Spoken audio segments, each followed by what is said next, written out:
deixa eu entrar direto na nossa palavra hoje.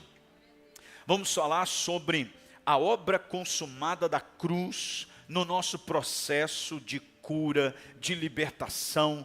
Tudo tem a ver como base a obra consumada da cruz. Então vamos começar orando, vamos lá? Mesmo assentados, diga assim comigo: Espírito Santo, nesse momento eu me disponho em coração, mente, no meu espírito, em ouvir a tua palavra.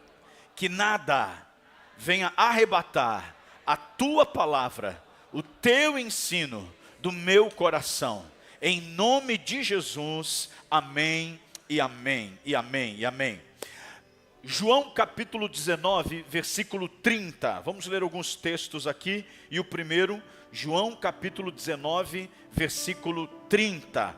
Eu falei domingo, sobre a importância de você estudar e ler a palavra de Deus. Esse é dos pilares da igreja apostólica, e perseveravam na doutrina dos apóstolos. No último domingo nós falamos sobre os 4 pilares da igreja apostólica. Perseveravam na doutrina dos apóstolos, comunhão, partir do pão e orações. E aí domingo falamos do primeiro, que era a ceia do Senhor, e vamos fazer hoje, primeira quinta-feira do mês. Domingo agora vamos falar sobre o segundo pilar, tão importante na vida da igreja e na nossa vida pessoal. E nós fizemos um estudo um pouquinho mais aprofundado, mostrando que cada um desses pilares, eles estavam no tabernáculo, numa determinada direção, que é como se fosse uma defesa contra os ataques do inimigo. Então os 4 cavaleiros do Apocalipse atuam trazendo várias moléstias, mas a igreja está como um muro de proteção, cercada. O Senhor dispôs uma proteção que nos cerca e nos guarda. E um desses muros é a ceia do Senhor, que nos defende contra o ataque do maligno na área da saúde, enfermidade, nos protegendo, do desânimo, da fraqueza, da morte antecipada. Paulo diz assim, vocês não estão celebrando a ceia corretamente, por isso há entre vós muitos doentes, muitos desanimados e não poucos que dormem, ou seja, que estão morrendo antes da hora. Então a ceia te abençoa na tua saúde física, na tua saúde emocional, e repreende todo espírito de enfermidade, de morte, em nome de Jesus. É uma defesa que Deus dispôs para nós como igreja. Por isso que a igreja em Atos, frequentemente, a palavra de Deus vai dizer que o objetivo da reunião, de estarem juntos, era a ceia do Senhor.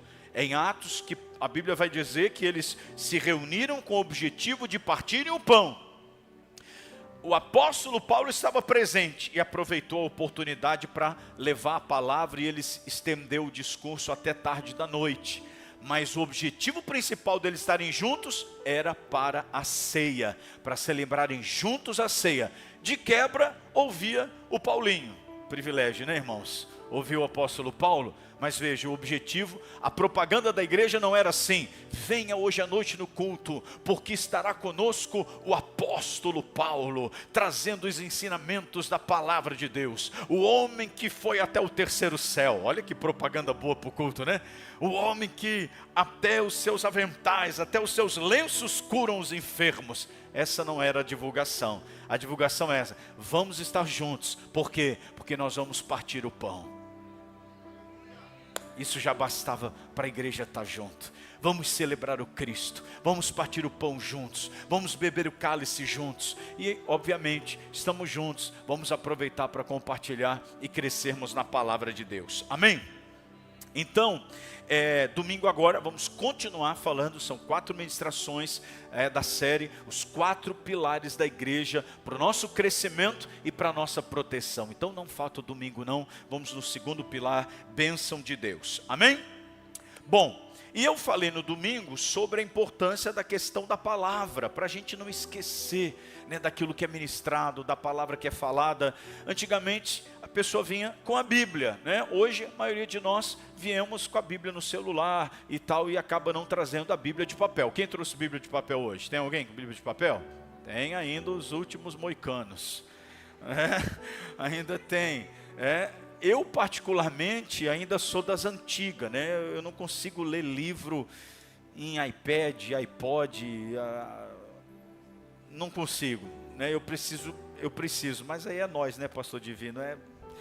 A nova geração já se habilita a poder estudar e ler. Mas o que a gente tem percebido é que muitas vezes a pessoa não vem com a Bíblia, e o fato de não vir com a Bíblia, você não aprende a manusear, né, os livros, né, e tal. É diferente você manusear aqui e manusear no celular. E geralmente eu trabalho muito com telão, obviamente, que tem esse telão maravilhoso, melhor para você ministrar, aprender. Só que se você não anotar os versículos bíblicos em casa, parar na tua devocional lá, pegar a tua Bíblia de papel, o pastor falou lá em Atos, em João 19:30, deixa eu ir lá em João, né? Tem gente que o pastor fala, vai abrir em João, ele vai lá no comecinho da Bíblia, né? Onde João não está no comecinho da Bíblia, João está lá nos evangelhos. Quem tem habilidade com a Bíblia, já vai direto lá. Por que eu estou falando isso? É só para você saber procurar na Bíblia? Não, gente, é porque hoje eu falei sobre a defesa que é você aprender a palavra, uma defesa espiritual contra os ataques do inimigo. Então o inimigo ataca, lança os seus dardos inflamados, não é? Como diz Efésios 6, e o que anula os dardos inflamados? Lembra? Qual é a arma que anula os dardos inflamados de Efésios 6? O escudo da fé. Então você levanta o escudo da fé. Levantar o escudo da fé é o entendimento que você tem da palavra, né? O inimigo lança aquela seta assim, vai faltar, você não vai dar conta, né? Olha a crise. E aí você levanta o escudo da fé como? Dizendo o quê? O Senhor é o meu pastor e nada me faltará. Você levanta o escudo da fé, você resiste àquela... O que é a espada do Espírito? Efésios 6, a espada do Espírito é a palavra de Deus. Então, a palavra de Deus é a nossa espada. Se você conhece só o Salmo 23, né, ou só o 91, tem tanta promessa de Deus maravilhosa. Então a importância de você ler, receber, alimentar, separar todo dia, né? Senão a gente vai ser uma geração analfabeta na fé. E sabe qual é o problema da gente não conhecer? É que quem não conhece se torna escravo de quem conhece. E aí o problema é que tem muita gente que pode manipular a palavra para te convencer de coisas que na verdade não são reais.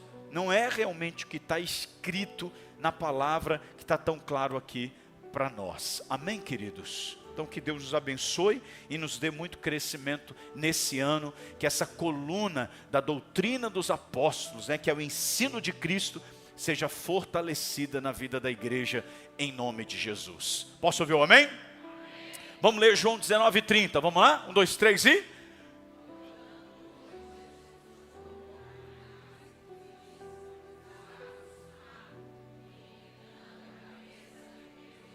Só os homens. Não, é isso aí. Quando, pois, disse, está, e inclinando a cabeça, só as mulheres.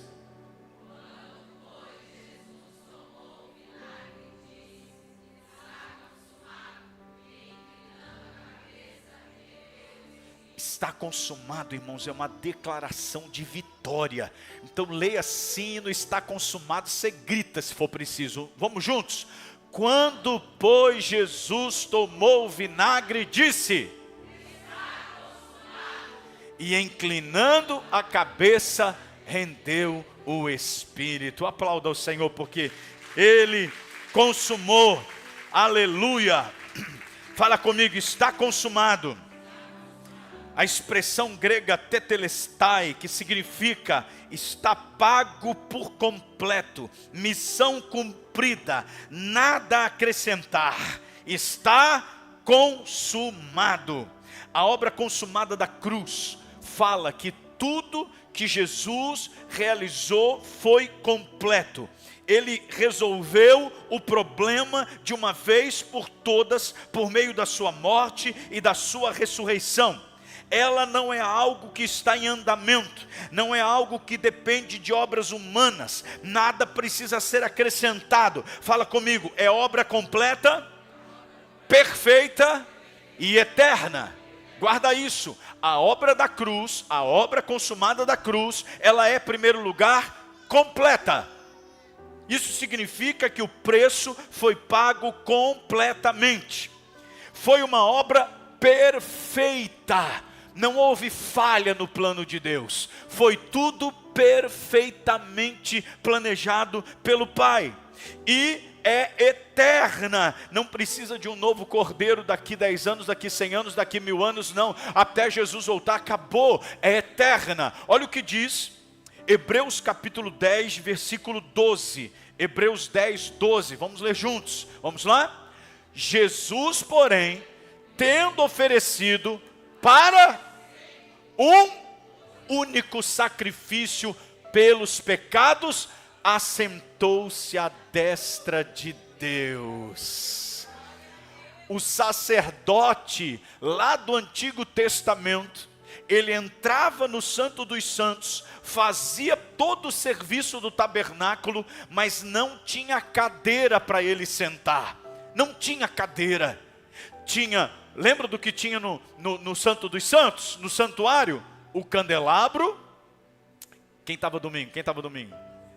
Quem não estava domingo? Só para eu saber. Onde é que vocês estavam, irmão? Pelo amor de Deus. Olha lá. O que tinha no tabernáculo? O candelabro, a mesa dos pães e o altar de incenso. Fala assim, ó, não tinha cadeira. O sacerdote não descansava. Por que ele não descansava? Porque ele entrava no tabernáculo levando o cordeiro para ser imolado no primeiro elemento do tabernáculo. Qual era? O altar do sacrifício. Isso, o altar do sacrifício. Imolava o cordeiro, lavava as mãos na bacia de bronze, que significa o lavar da palavra, pegava o sangue e levava para dentro do santuário. Ali ele acendia o candelabro ou menorá, arrumava os pães da proposição do outro lado e na frente dele acendia o incenso, que simboliza a oração. Depois ele entrava no santíssimo lugar, ou santo dos santos, que era onde estava a arca da aliança, símbolo da presença de Deus. Agora presta atenção, ele fazia tudo isso, por quê? Porque o povo tinha pecado, e aí ele fazia isso para que aquele cordeiro cobrisse momentaneamente os pecados do povo. Mas qual é o problema? Na outra semana, o povo ia pecar de novo. 2 milhões de pessoas no deserto, imagina só. Eles iam pecar novamente. E o que o sacerdote tinha que fazer? Entrar no santuário, matava outro cordeiro, fazia todo o serviço. Ele não podia sentar. Por quê? Porque o trabalho nunca terminava. Mas aí chegou o nosso grande sumo sacerdote. E o nosso sacerdote entrou no santo lugar, cumpriu o seu serviço, foi sacrificado, morreu uma vez por todos os pecados para sempre. Por isso ele agora assentou-se. Por que ele sentou? Porque o trabalho foi completo. Não precisa de mais um sacerdote, não precisa de mais um cordeiro. Todos os pecados foram perdoados para sempre. Yes! Aleluia, dá glória a Deus aí. Mas havendo oferecido, Hebreus 10, 12, um único sacrifício pelos pecados, assentou-se, para quando, irmã? Assentou-se à destra de Deus, à direita de Deus. O lado direito é o lado do favor. Quem está sentado à direita com Cristo Jesus? A direita é o lado do favor.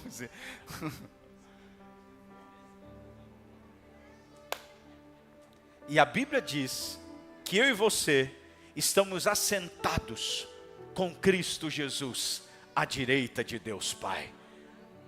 Direita na Bíblia é lado do favor. Jesus gritou para os discípulos quando eles estavam lá no barco tentando pescar e não pescavam. Jesus já havia ressuscitado.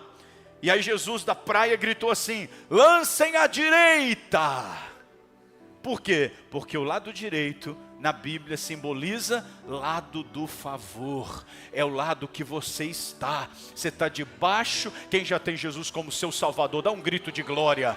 Fala assim: eu estou assentado com Cristo Jesus no lado do favor. Por isso você é muito favorecido, você é muito favorecida por causa do sacrifício de Jesus e da obra consumada do Calvário. Aleluia! Então fala comigo: a obra consumada do Calvário foi completa, foi perfeita e foi eterna, para sempre, para sempre. Aleluia! Jesus não fez um reparo temporário. Jesus não resolveu um problema pela metade. Ele resolve o problema pela raiz.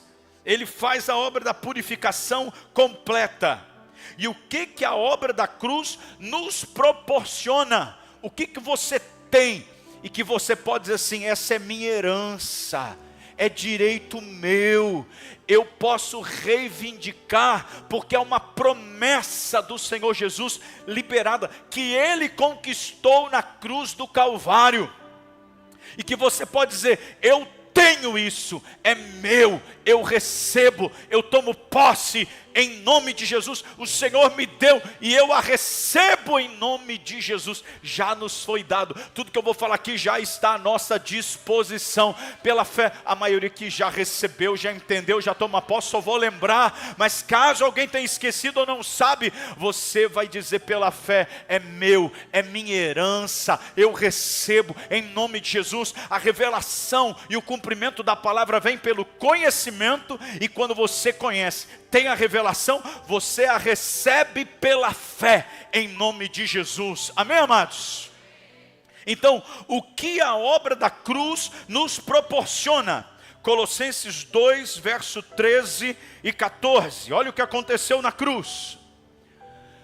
E a vós outros, que estáveis mortos pelas vossas transgressões e pela incircunção da vossa carne, Ele vos deu, olha o que aconteceu na cruz, Ele vos deu vida juntamente com Ele, perdoando todos os nossos delitos. Colossenses 2:13, 14 agora, tendo cancelado o escrito de dívida que era contra nós e que constava de ordenanças, o qual nos era prejudicial. O que Ele fez com esse escrito de dívida? Removeu pela metade. Ele removeu inteiramente, fazendo o quê? Encravando na cruz. Que escrito de dívida é esse, gente? Então fala assim: na obra consumada, Jesus conquistou o perdão dos meus pecados. Fala assim: sou perdoado, sou perdoado. O teu cordeiro foi apresentado.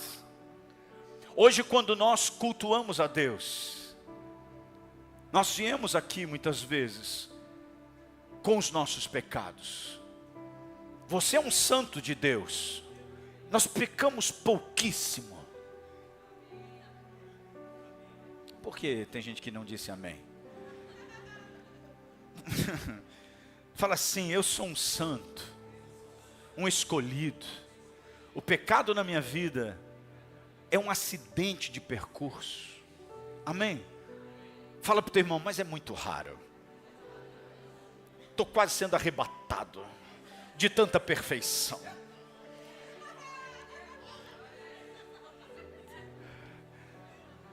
Aleluia. A esposa está olhando para o marido e dizendo: quase que eu vejo a auréola.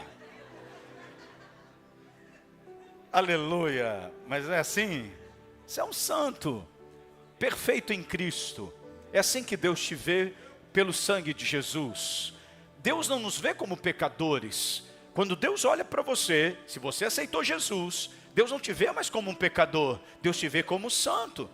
A palavra santo é separado, não é alguém perfeito, é alguém que foi separado. Você é escolhido, é santo, separado. Está num processo prático de aperfeiçoamento. Mas obviamente que quando Deus olha para nós, Ele já nos vê perfeitos. Ele já nos vê como Ele vê o Filho dele, Jesus, porque nós estamos em Jesus. Nós estamos escondidos em Cristo. E Deus nos olha através de Jesus. Por isso que as suas orações sobem a Deus.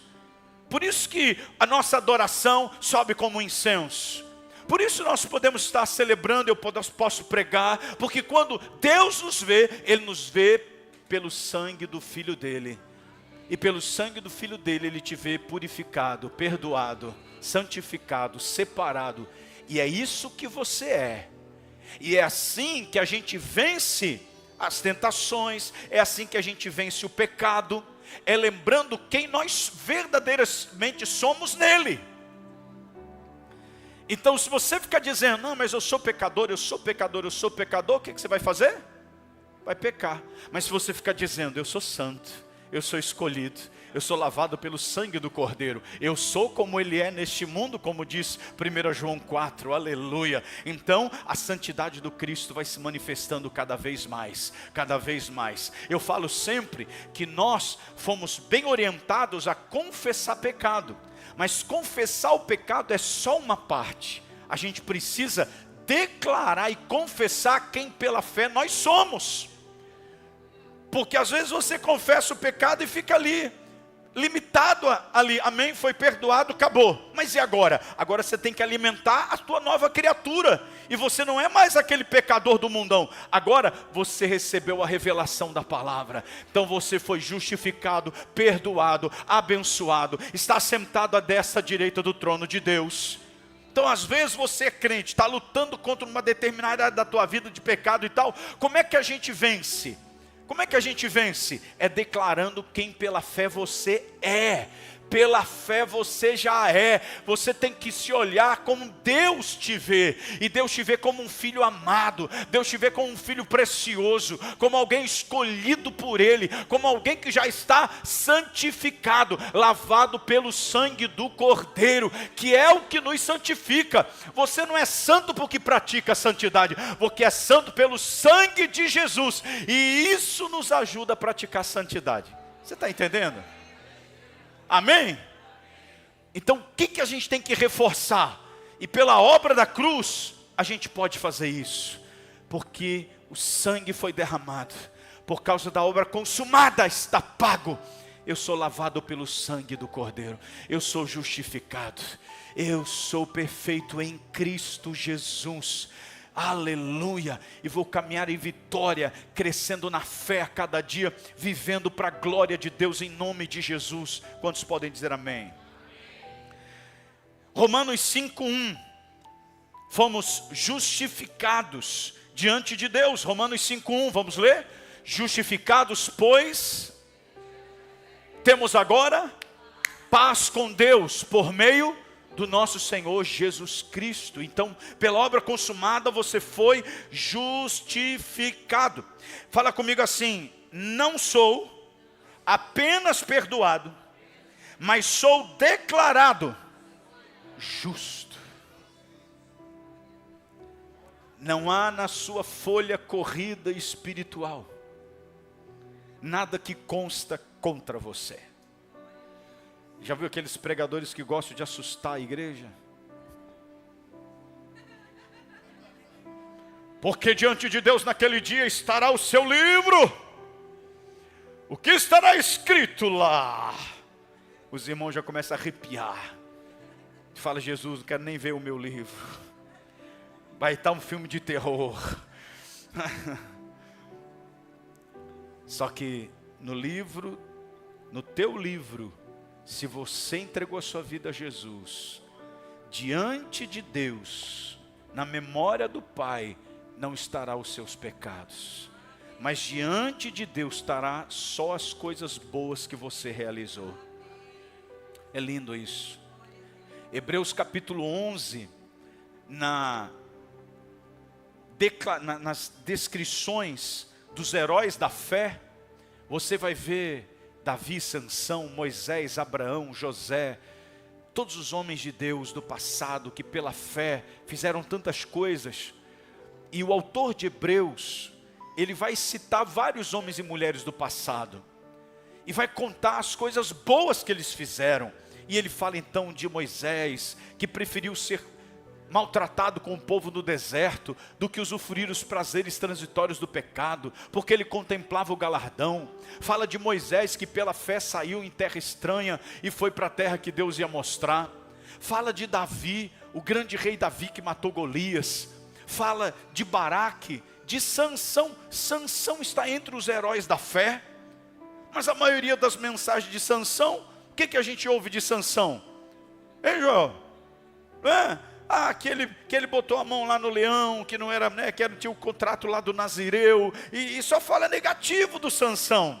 Mas Deus não registrou, quando foi falar dos heróis da fé, e botou lá Abraão, Moisés, Sansão, Davi, Deus não registrou o que eles faziam de ruim. Lá está Raabe, está lá nos heróis da fé, Raabe que era prostituta. Mas não fala do que eles fizeram de ruim, só tem os atos heróicos. Porque quando Jesus lava, Ele purifica, Ele diz, dos vossos pecados jamais me lembrarei. Então diante de Deus, Deus não tem memória do nosso passado, do nosso pecado, está no mar do esquecimento. Deus vai trazer à memória os seus atos de justiça, os teus atos de bondade em Cristo Jesus, porque a obra foi consumada no Calvário. Posso ouvir um glória a Deus? Então fala assim, eu não apenas fui perdoado, como fui também declarado justo. A palavra justificado significa declarado justo. Por isso que a Bíblia vai dizer, muito pode por sua eficácia a súplica do justo. O justo aqui é aquele que pratica justiça? Não, é aquele que é declarado justo. Você não é justo porque pratica justiça. Óbvio que a gente como crente, praticar a justiça é mais do que obrigação. Mas você não foi declarado justo por causa disso. Você foi declarado justo porque o sangue de Jesus declarou você justo. Porque não é para você ter autoridade no mundo espiritual. Você não pode usar a régua como muita gente utiliza, né? Eu estou buscando, mas ainda não sou aquele crente, mas assim, né? Não mato, não roubo, né? Não faço coisa feia. Assim, é claro, né? Às vezes escapole uma palavra, uma irritação e tal, mas assim, nada, né? Eu sou honesto, eu sou uma pessoa. A gente acha que santidade com Deus é isso. A gente põe uma régua muito baixa, irmãos. Aí vem Jesus e joga a régua lá em cima, não é? A lei diz, não mate o seu irmão. Eu, porém, vos digo, aquele que chamar ele de tolo. Eita, aumentou a régua. Quer dizer que não matar, não significa só dar um tiro, dar uma facada e matar alguém. Não matar na régua divina é xingar. No momento que você xingou alguém, é como se você estivesse matando. Eita, já estamos todo mundo condenado pelo assassinato de... Quantas pessoas você já matou no seu coração? Olha como a régua aumentou. A lei diz, não adulterarás. Aí a gente acha que o adultério é só o ato sexual. Aí Jesus diz assim, aquele porém que olhar com uma intenção impura, já adulterou. Olha como Jesus puxa a régua lá para cima. A gente acha que santidade é só não matar, não roubar, não, né? Não, mas olha só, Jesus puxa a régua lá em cima, porque Deus é santo. E aí como é que a gente faz? Não é? Só pelo sangue de Jesus. Só o sangue de Jesus é capaz de te deixar 100% justo na presença de Deus. E pela sua graça, a gente viver essa obediência que pela graça a gente pode viver. Você está entendendo? Amém? Então, pela obra consumada da cruz, nós podemos viver o poder da justificação. A tua oração vai ser ouvida porque você foi declarado justo diante de Deus. Se você aceitou Jesus, você tem a bênção da justificação. Terceiro, 2 Coríntios 5, 18 e 19. 2 Coríntios 5, 18 e 19. Fala comigo assim: a obra consumada me deu a bênção da reconciliação com Deus. 2 Coríntios 5, 18 e 19. Vamos ler? Ora,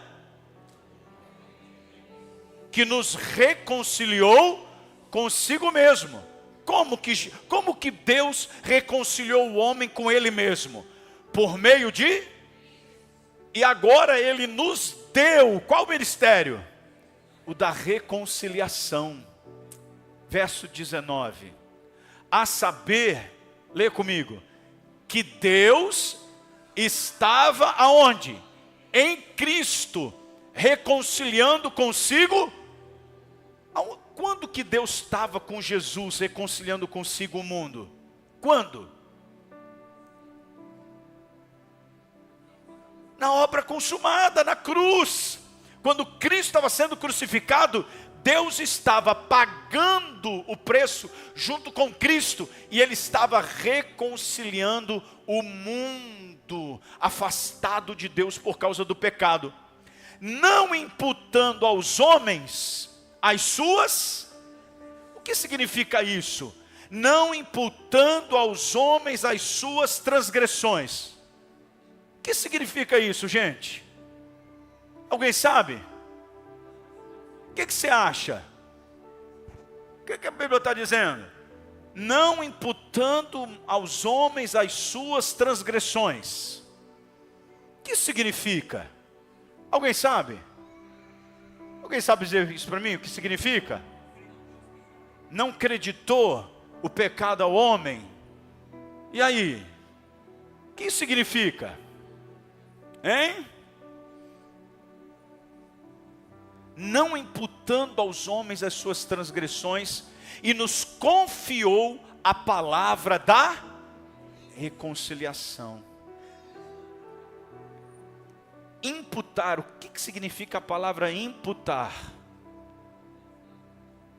Se alguém chegar e dizer assim, ô André, paga a conta ali da pizzaria, André.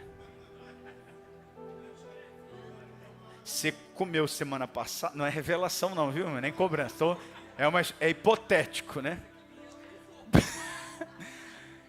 Eu falo assim, André, você precisa pagar a conta lá. Eu estou imputando algo a ele, eu estou fazendo uma cobrança, algo de que ele deve, não é? Então eu estou colocando na conta. Imputar é colocar na conta. Não, quem é que está devendo? É o André que andou comendo as pizzas lá. Então eu estou colocando na conta dele. Agora, não imputando. Agora, troca imputando como não colocar na conta.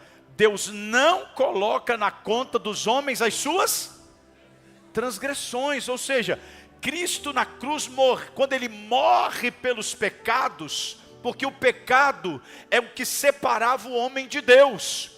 Isaías 59, 2. Os vossos pecados fazem separação entre vós e o vosso Deus, e encobrem o rosto de vós para não ouvir vocês. Isso é o Antigo Testamento.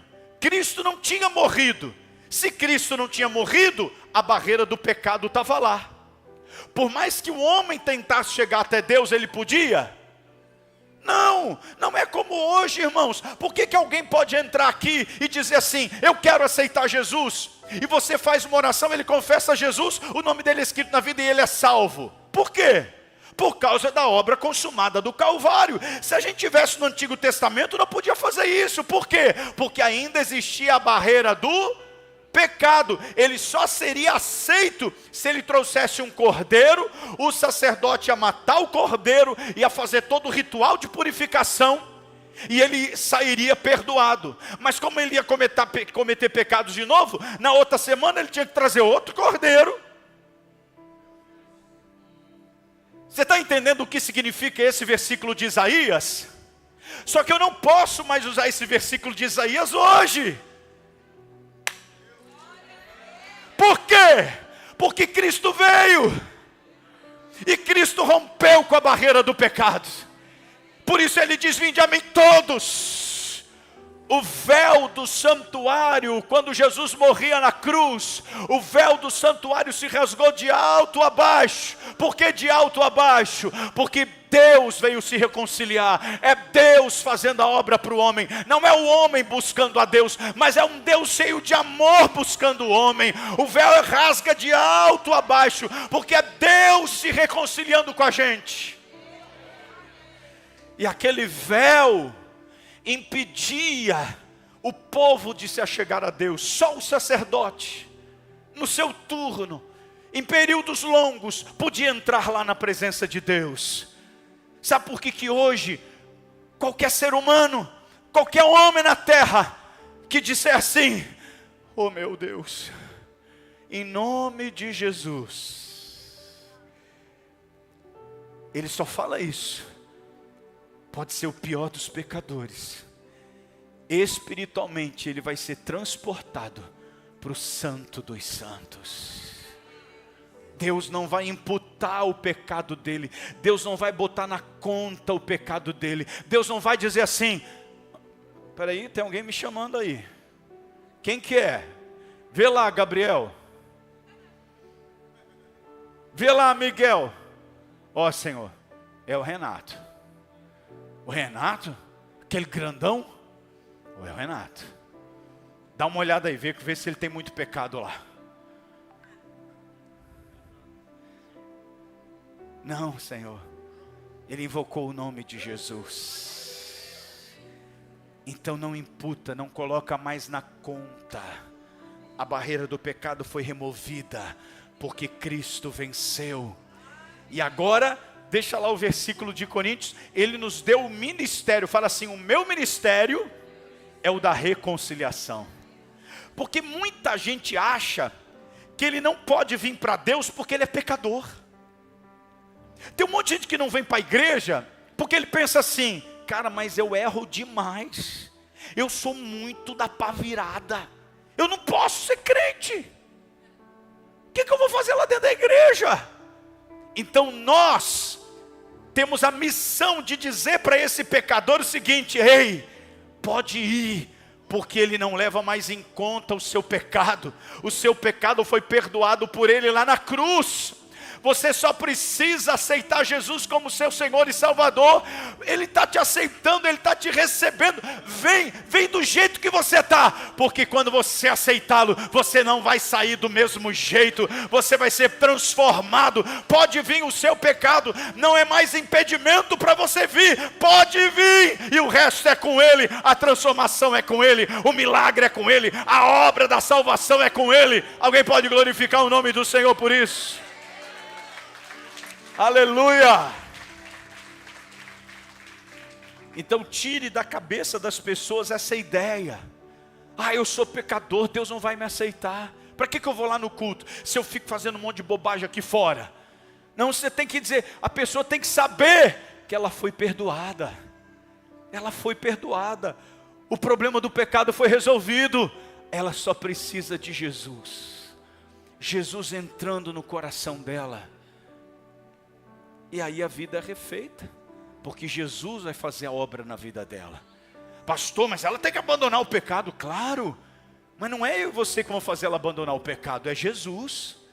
Não é você dando um manual cheio de regras, como se comportar. É Jesus dentro dela, que vai constrangê-la, e a vida vai sendo transformada. ela vai ouvindo a palavra, vai receber da instrução, e o amor de Jesus vai constrangendo. E aí o que mentia não mente mais, o que estava na cachaça não está mais, o que mentia não mente mais, e vão para cima. Deus vai fazendo a obra, está fazendo a obra na sua vida, amém?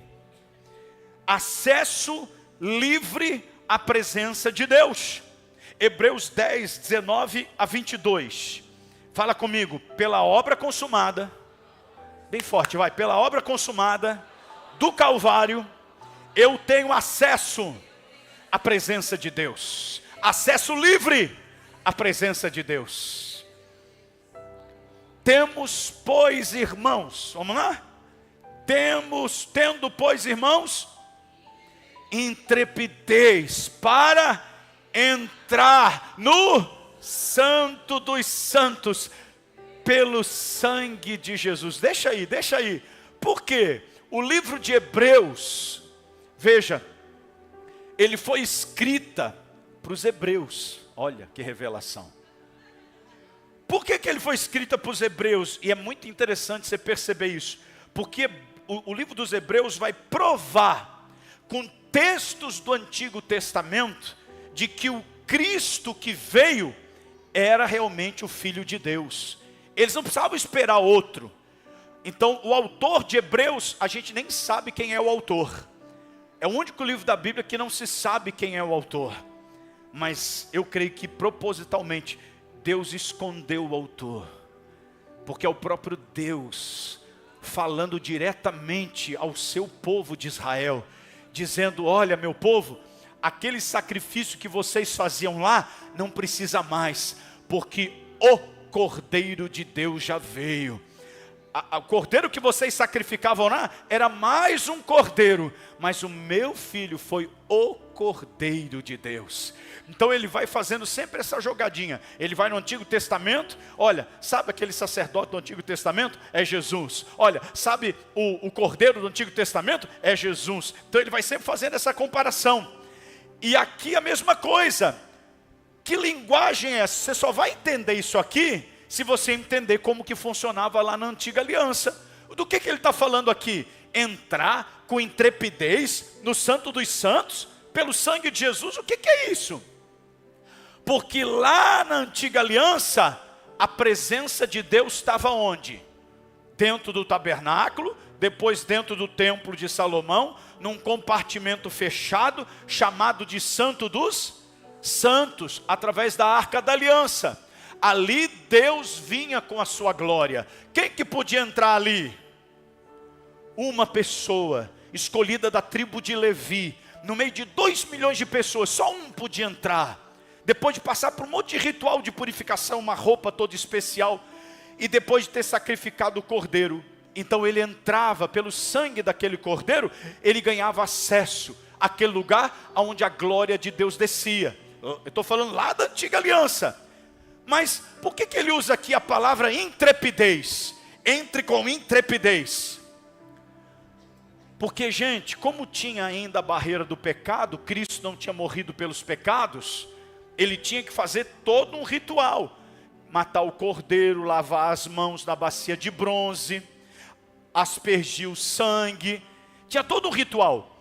Se ele falhasse, ele não fosse aceito, o sacrifício daquele sacerdote humano não fosse aceito, ele poderia morrer.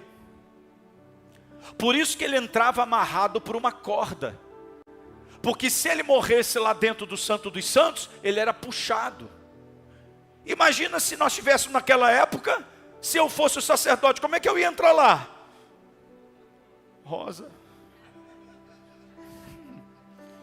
meu bem, foi bom, talvez eu não saia vivo. Não era esse o discurso? Porque Deus podia aceitar ou não. Então ele entrava com medo, porque dependia dele para entrar no Santo dos Santos, dependia da performance dele, dependia da pureza dele, dependia do trabalho dele. Se ele tivesse falhado no processo, vixe, não ia ser aceito. Então ele fazia todo o serviço do santuário, mas ele fazia com muito temor. Mas aí Cristo vem, paga o preço, nos dá a vitória. E aí vem Hebreus dizendo assim: agora irmãos, todos agora, todos os irmãos, todos nós somos sacerdotes. E todos nós podemos entrar na presença de Deus no Santo dos Santos pela fé.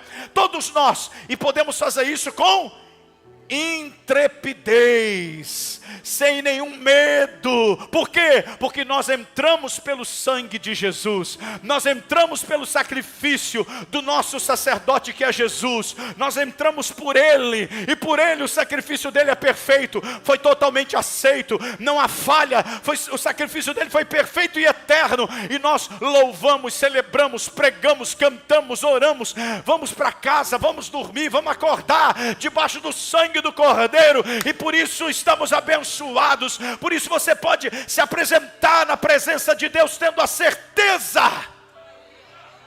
tendo, pois, irmãos, intrepidez para entrar. Você entra com ousadia, você entra na presença de Deus, você hoje louva, você canta: se eu não tenho a ti, não tenho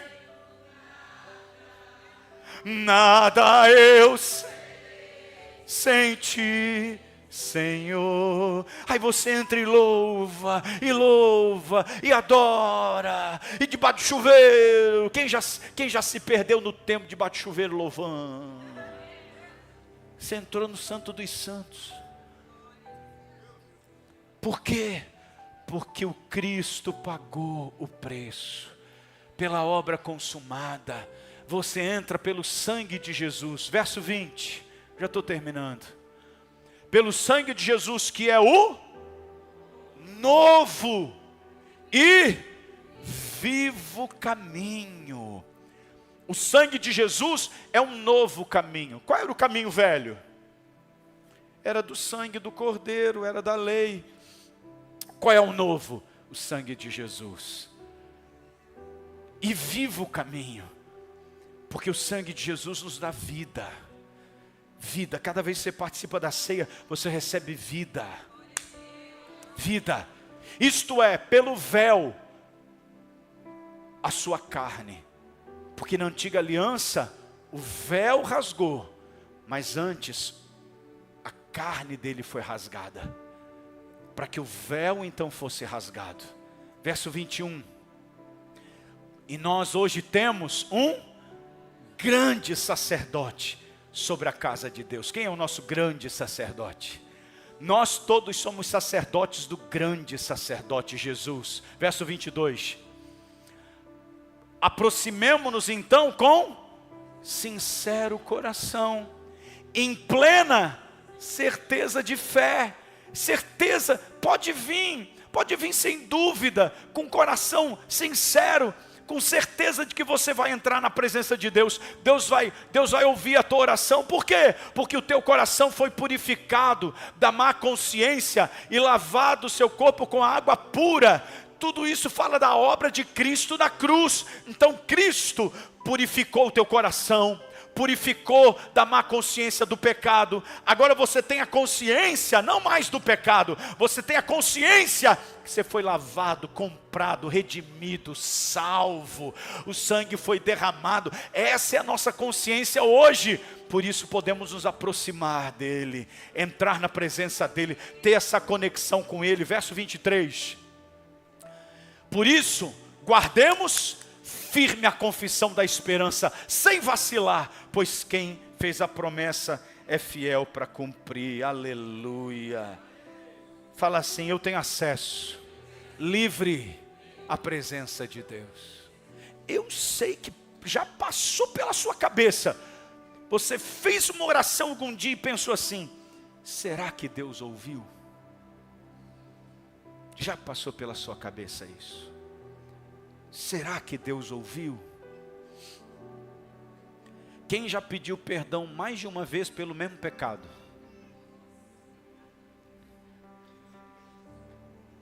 Por quê? Por que você pediu duas vezes? Na primeira ele não te ouviu? Na primeira ele não te perdoou?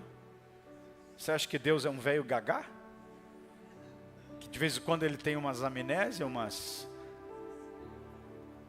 Alzheimer? né? Quem és tu, meu filho? Aí aquele pecador lá, não, eu já pedi perdão. Pede de novo. Por que a gente pede de novo? Porque a gente falha na nossa fé. Por isso ele diz, sem vacilar. Confesse a esperança, sem vacilar. Deus é fiel para cumprir a sua palavra. Guarde firme a confissão da esperança, porque a quem fez a promessa é fiel. Você entrou na presença de Deus, você tem acesso ao trono da graça. Você tem acesso direto a Ele, pelo sangue de Jesus. É você e Ele. E aquela oração que você achou que Ele não ouviu, Ele ouviu sim. Está diante dEle como incenso, diz a palavra. Não tem uma oração de um filho, de uma filha de Deus que Ele não ouça. O que a obra da cruz nos garante? Fala comigo, pela obra consumada do Calvário, eu tenho garantido. Vamos lá? Primeiro, João 10, 28. João 10, 28. Agora você vai, toma posse. Isso aqui você tem que saber para dizer, é minha herança. Eu vou reivindicar isso. Essa é a bênção. Cristo conquistou, pagou o preço por mim. Amém, irmãos? Alguém chega para você e fala assim, ó, vou usar o André para limpar a barra do André. O André chega para você e fala, paguei a pizza. E eu paguei especialmente para você, Marcelo. Marcelo, pode ir lá, tá pago e tá no teu nome. Aí o Marcelo fala assim, não, que isso, irmão? Não, pelo amor de Deus, não, que isso? Ele vai dizer assim, não, mas já está pago. Se você não usufruir, vai ficar lá, porque está pago. Cristo já pagou. Está à nossa disposição. É só receber. Vamos lá? João 10, 28, leia. Eu lhes dou a vida eterna. Jamais perecerão. E ninguém os arrebatará da minha mão. Aleluia. Aleluia. Essa é a obra garantida da cruz. Fala comigo, eu tenho a vida eterna, jamais vou perecer, e ninguém me arrebatará das mãos do meu Salvador. Você está na mão dele, você é dele. Segundo, 2 Coríntios 5,17, nós temos uma nova identidade em Cristo. Se alguém está em Cristo, as coisas antigas, eis que se fizeram novas. Fala assim, não somos pecadores, tentando melhorar. Sou um filho restaurado, vivendo a transformação dia após dia. Você não é um pecador tentando ficar santo. Você é um santo se santificando cada dia mais. Cada dia mais, cada dia mais. Amém ou não amém? Terceiro, vitória sobre o diabo. Colossenses 2,15. E despojando os principados e potestades, os expôs ao desprezo, triunfando deles na cruz. Fala assim comigo, na cruz, Jesus derrotou os demônios e Satanás. Ele já foi derrotado. Por isso que nós temos autoridade. Por isso que Jesus diz, eis que vos dou autoridade. Por isso que Marcos 16 diz, estes sinais acompanharão aqueles que creem em meu nome, expelirão demônios. Você tem autoridade sobre os demônios. Quando o inimigo vier com ataque, por causa do nome de Jesus, você pode dizer, eu te repreendo, eu não aceito, eu resisto essa obra maligna, em nome de Jesus. A maioria das pessoas, o crente ele é afrontado, ele recebe as setas malignas, vem na nossa mente, vem no nosso coração, para enfermar, para desanimar, e você se sentir abatido, mas nessa hora você tem que lembrar quem você é nele, quem você é em Cristo, e lembrar que o diabo já foi derrotado lá na cruz. Ele usa as artimanhas que ele ainda tem um leque de atuação. Vai chegar um dia, diz Apocalipse, que ele e os seus demônios vão ser lançados no lago de enxofre, no lago lago de fogo eterno, mas ele ainda tem um lance de ação no mundo. E só tem um povo que pode detê-lo nessa terra, é o povo de Deus. Por isso que o diabo não dá folga para a igreja, não dá folga. Aí o pastor, eu queria uma folga. Teu nome está lá. Ele não está incomodado com quem está no mundo não, quem está no mundo já é dele. Ele quer você que está firme aí. Por isso a Bíblia diz, sejam firmes e inabaláveis, e sempre abundantes na obra do Senhor, amém? Fala comigo, vitória sobre o inimigo. Satanás foi vencido na cruz. Temos a cura e a restauração com base na obra consumada da cruz. Isaías 53, versículo 5. Leia, mas ele foi transpassado pelas nossas transgressões e moído pelas nossas iniquidades. O castigo que nos traz a paz estava sobre ele, e pelas suas fomos sarados. Fala comigo, a cruz toca meu espírito, minha alma e meu corpo. Cura e restauração só podem ser proclamadas por causa da obra consumada da cruz. Então, quando o inimigo quiser te visitar, enfermidades, áreas da sua vida afetadas, você vai dizer, com base na obra consumada da cruz, eu repreendo essa enfermidade. Porque uma enfermidade não pode estar em dois lugares ao mesmo tempo.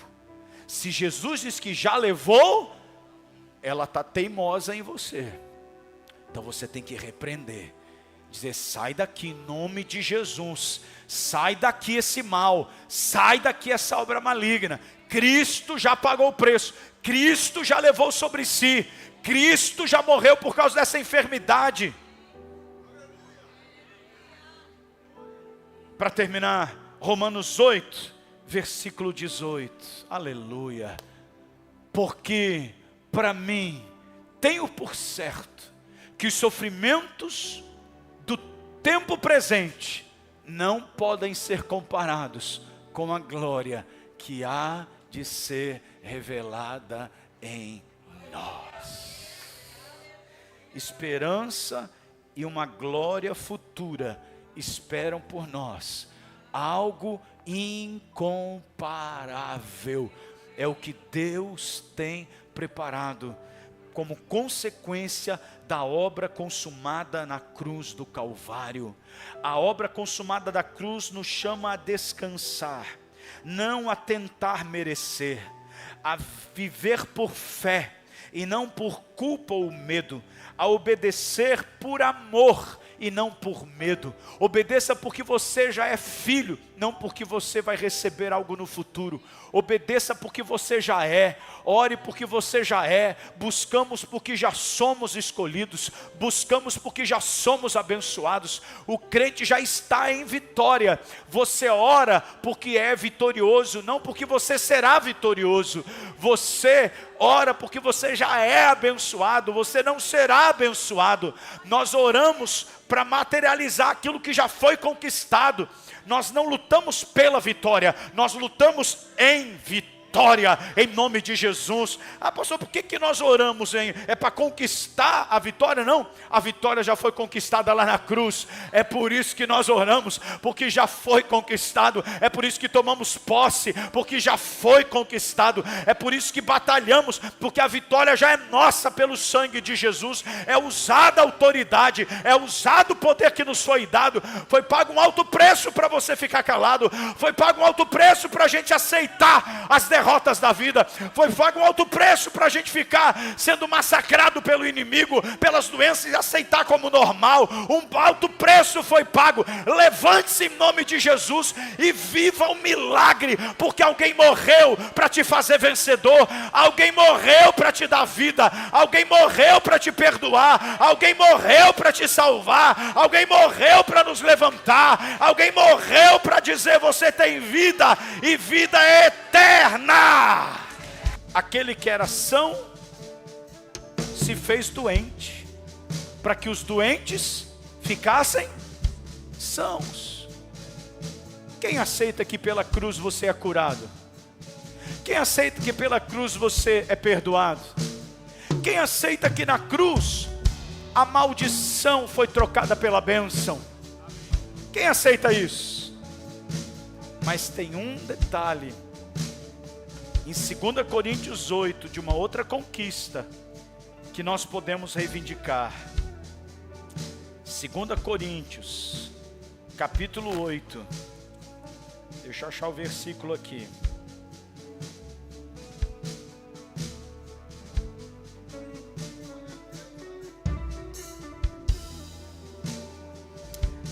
Segunda Coríntios 8, versículo 9. Põe aí para mim rapidão. Vamos ler?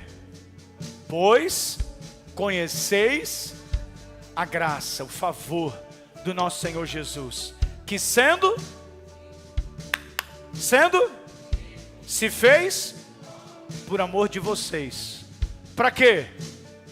Para que pela sua pobreza vos tornasseis ricos.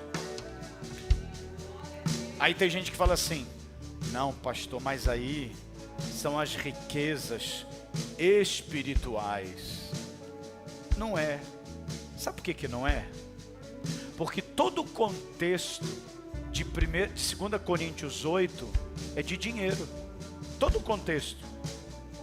Aqui Paulo está agradecendo as ofertas que os crentes da Macedônia enviaram para os judeus que estavam passando por crise na Judéia.